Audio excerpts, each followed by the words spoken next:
Welcome to this episode of Massacre Crapstick. Bonjour. Oh, gross. Today it's exciting because for the first time ever, my co-host Brian Miller does not know the two films that we're going to be watching. I don't, and I'm a little bit perturbed. I'm excited. Is that a word? Yes. So, for the classic, quote unquote, Yeah. we have the Texas Chainsaw Massacre. That's the classic? This is the it's the classic. It's not a super scary movie, but it started a genre, it's a classic, it's flawed but good, so... What genre did it start again? The slasher genre. The chainsaw genre? Yeah. The massacre genre. On that note, what's our crapstick today? Microwave Massacre. He complains to me about how he doesn't have enough money to do things. He bought this movie. I spent $30 on that. So, Donald unwittingly stumbles upon a solution to two major problems in his life. His nagging wife and a lack of decent meals. When one night, he bludgeons his better half to death with a salt grinder in a drunken rage. Thinking on his feet, Donald this is going so much detail. This is telling us Donald dismembers the body and sets about microwaving the remains, which turned out to be rather delicious. We're watching this, I hope. I hope so.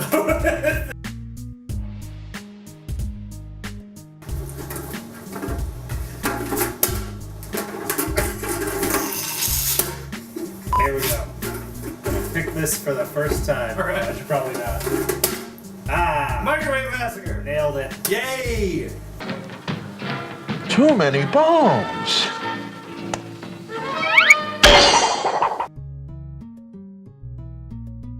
Golly, that was so many emotions. Yeah.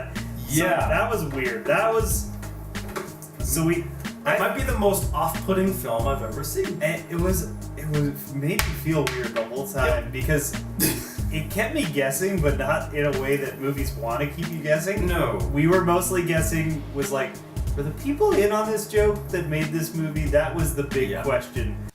I'm so hungry. I could eat a whore. Hey, you know, that was a great game, guys. Literally the first shot of the movie is a close-up of bouncing boobies. Yeah. So, yeah. Second shot is the girl's butt. Yeah. So it is definitely a movie. What surprised me was that it tried so hard to also be a comedy. It's like a Tommy Wiseau The Room thing, and this felt like The Room, only like now he says, oh, it was a black comedy all along. This is like The Room trying to be funny, but every time it tried, it failed more than when it was just like awkwardly really weird. Maybe there's something in the microwave. Oh. May's in the microwave.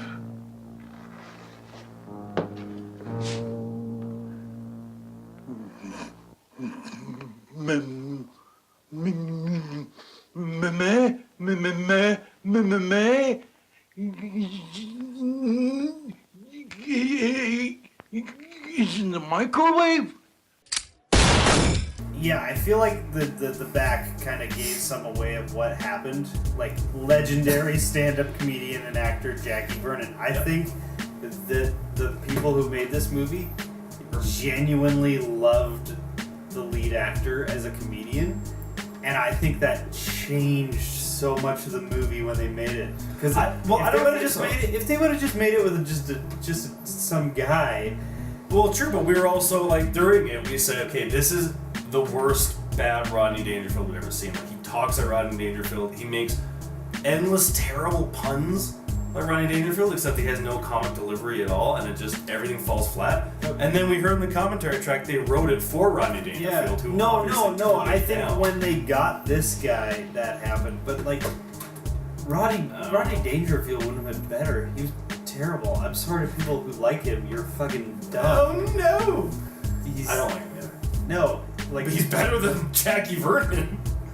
Guaranteed. You know, this really looks great, man. It really does. It even matches the chairs. You know, when it comes to cooking, you'd make a great decorator. That's it. I can't take it no more. I feel like I just gave birth to an accountant. So they delivered a lot.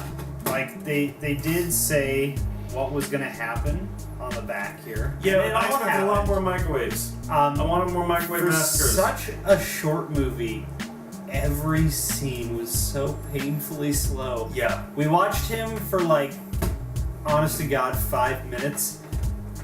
Wrap things in tinfoil, wrap body parts in tinfoil, and then pack them into his fridge in his garage. And then realized he needed to move them around to make more space, so and he then- took them out again and But then put more the in. camera never moved. It just sat there. Talking about hey now, hey now, Aiko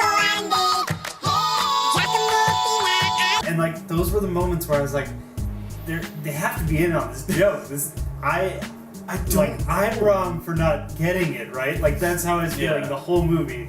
And then I had more moments of going, no, they didn't get it. It was I did, yeah. giving them the benefit. It was of the doubt, I more flabbergasting and shocking than anything. But that was the other thing too, which is weird for a bad movie, is that normally you can kind of pinpoint where it went wrong.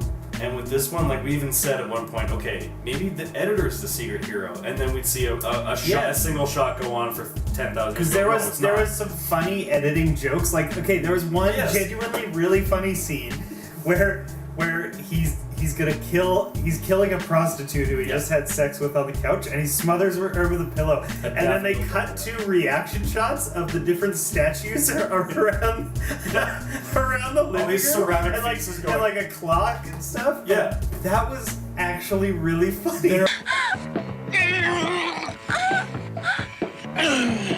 Performances were weird, and they didn't try to get around it, which was weird. No. Because he makes jokes, which you can barely understand this guy. He mumbles the whole movie. So half of his jokes you don't understand because he's literally it's just about the most laid back and shitty comic performance I've ever seen. Yeah. It's incredibly awkward. But then other performers overact insanely. Like his wife is so over the top, but then also they don't edit around it, so she goes over the top and then waits.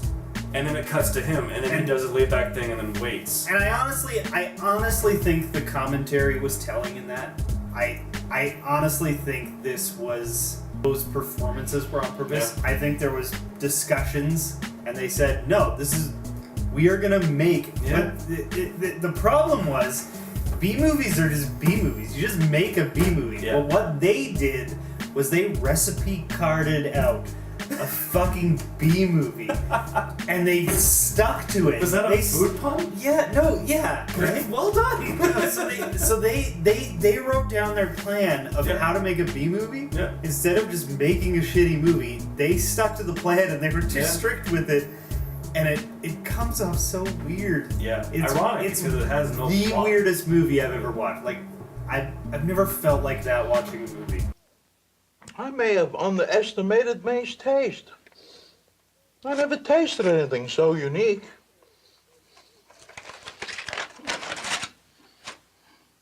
May!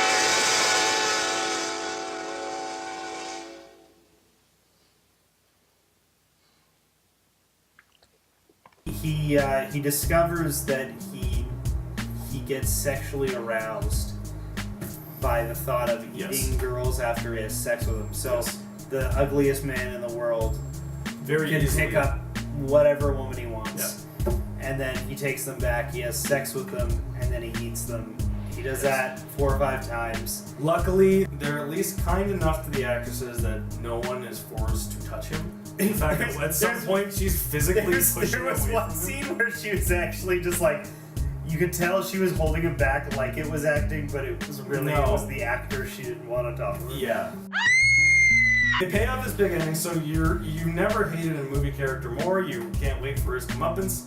He admits he has heart problems, and then off camera, his friends come over. Off camera, his friends come over to go to friends that are like 30 years younger than him. Yeah.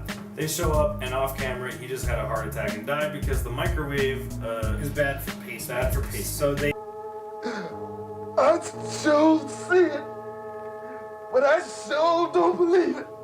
And for a movie that has this cover, maybe enough blood to like upset a 5-year-old. So yeah, that was deeply disappointing. I thought this would be like a schlocky gore fest, and it was mostly just it's 75 minutes of Jackie Vernon doing really bad stand-up. I hate to tell you this, but, you know, looking at you the first thing every morning for 30 years was shocking enough. Kid, you're really fouled up here. Oh, I don't remember leaving a wake-up headache. You're not used to being on your feet too much. It's true, I haven't had sex in about 15 years, but there's a lot of that going around. Let me make this easy for you. Those jokes are some of the worst I've ever heard. I hate to tell you, but this is chicken shit. You should just go. Definitely say it earned its status as a crapstick. Yes. Off-putting, weird, but not recommended. It was terrible. It's fucking bad. It's a bad movie. It's a really bad. We watched. It's the longest 75 minutes of my life. we stretched that one out. We had to take breaks. Microwave Massacre. More like. I'm gonna come up with a pun. Just wait. I'm gonna Jackie Vernon this son of a bitch. Fuck you. Come on. No. More like. Microwave. Massacre. No, that's not good. Fuck, I can't think. No, wait, hold on. Wait, I got one.